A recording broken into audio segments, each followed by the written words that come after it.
ஆன்மீக மாலை நேயர்களுக்கு அன்பு வணக்கங்கள். முந்தைய வீடியோவில் சிவபெருமானின் முதல் 9 அவதாரங்களை பார்த்தோம்.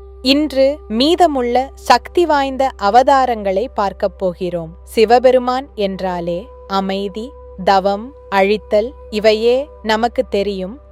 ஆனால் பிரபஞ்சத்தில் அதர்மம் தலை தூக்கும் போதெல்லாம் விஷ்ணுவை போலவே சிவபெருமானும் பல்வேறு அவதாரங்களை எடுத்துள்ளார். வேடனாகவும், யாசகராகவும், ஏன் ஒரு காளையாகவும் கூட அவர் அவதரித்துள்ளார். அவர் எடுத்த ஒவ்வொரு அவதாரத்தின் பின்னாலும் ஒரு மாபெரும் ரகசியம் உள்ளது.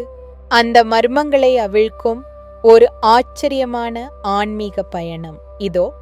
10வது ரிஷப அவதாரம். பார்க்கடலை கடைந்த போது விஷ்ணு எடுத்த மோகினி அவதாரத்தால் உருவான சில சக்திகள் உலகிற்கு தீங்காக மாறின. அவர்கள் உலகையே அச்சுறுத்திய போது சிவபெருமான் ஒரு பிரம்மாண்டமான காளை ரிஷபம் உருவெடுத்தார். அந்த சக்திகளுடன் போரிட்டு தர்மத்தை நிலைநாட்டி பிரபஞ்சத்தை அழிவிலிருந்து காப்பாற்றினார். 11வது அஹுக் அவதாரம். பக்திக்கு உருவம் தேவையில்லை என்பதை உணர்த்திய அவதாரம் இது. அஹுக் என்ற வேடன் சிவபக்தியில் சிறந்து விளங்கினான். அவனது பக்தியை சோதிக்க ஈசன் ஒரு துறவி வடிவில் அவன் இல்லத்திற்கு சென்றார். இடமில்லாத காரணத்தால் அந்த வேடன் வெளியே படுத்துக் கொண்டான். அன்றிரவு ஒரு மிருகத்தால் அவன் கொல்லப்பட்டான். ஆனால் அவனது பக்தி அழியவில்லை. அவனது பக்தியை கண்டு மெச்சிய ஈசன் அவனுக்கும் அவன் மனைவிக்கும் முக்தி அளித்தார்.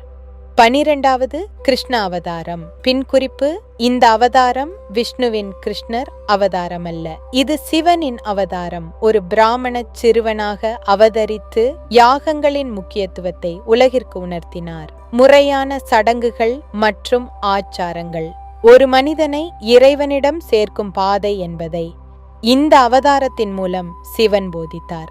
13வது கிருஷ்ண தர்ஷன் அவதாரம். நபாக்க என்ற மன்னன் தன் சொத்துக்களை இழந்தபோது சிவபெருமான் இந்த அவதாரத்தில் தோன்றி அவருக்கு யாகம் செய்யும் முறையை உபதேசித்தார். இதன் மூலம் ஒருவன் இழந்த செல்வத்தையும் புகழையும் நேர்மையான வழியில் மீட்டெடுக்க முடியும் என்பதை உலகுக்கு காட்டினார்.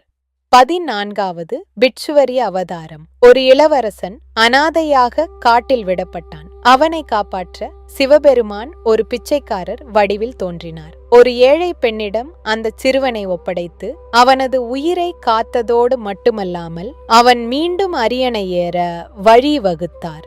யாரும் அனாதையல்ல, ஈசன் இருக்கிறான் என்பதே இந்த அவதாரத்தின் செய்தி. 15வது உபமன்யு அவதாரம். சிறுவன் உபமன்யு பாலுக்காக ஏங்கி சிவனை நோக்கி தவம் செய்தான். அவனது உறுதியை சோதிக்க சிவன் இந்திரன் வேடத்தில் வந்து, சிவனை வணங்காதே, என்னை துதி என்றார். ஆனால் அந்த சிறுவன் சிவனை நிந்திப்பவர் முன் நான் இருக்க மாட்டேன் என்று சொல்லி உயிரை துறக்கத் துணிந்தான். அவனது அசைக்க முடியாத பக்தியை கண்டு மகிழ்ந்த ஈசன் அவனுக்கு பார்க்கடலையே பரிசாக அளித்தார்.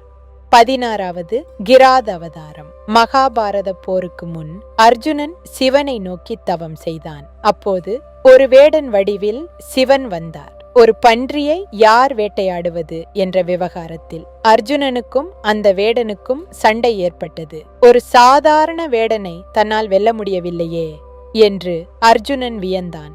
அப்போதுதான் வந்திருப்பது சாட்சாத் பரமேஸ்வரன் என்று உணர்ந்தான். அவனது வீரத்தை மெச்சி பாசுபத அஸ்திரத்தை சிவபெருமான் வழங்கினார். 17வது யக்யேஸ்வர் அவதாரம். யாகங்களின் பலனை தீர்மானிப்பவராகவும் முறையற்ற யாகங்களை தடுத்து நிறுத்துபவராகவும் ஈசன் எடுத்த கம்பீரமான அவதாரம் இது.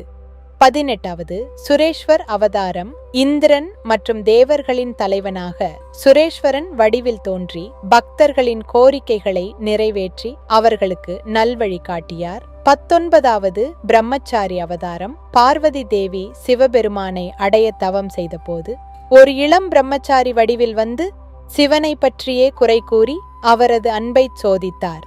பின்னர் தன் உண்மையான ரூபத்தை காட்டி அவரை மணந்தார். சிவபெருமானின் ஒவ்வொரு அவதாரமும் ஒரு பாடம், ஒரு உண்மை, ஒரு ஆன்மீக சக்தி.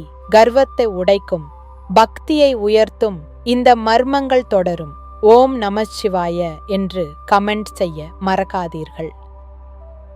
எங்களது பதிவு உங்களுக்கு பிடித்திருந்தால் மறக்காமல் லைக் மற்றும் கமெண்ட் செய்யுங்கள். இதுபோல பல பயனுள்ள தகவல்களை தெரிந்து கொள்ள எங்கள் சேனலை சப்ஸ்கிரைப் செய்து இணைந்திருங்கள். உங்களின் அன்புக்கும் ஆதரவுக்கும் மனமார்ந்த நன்றி.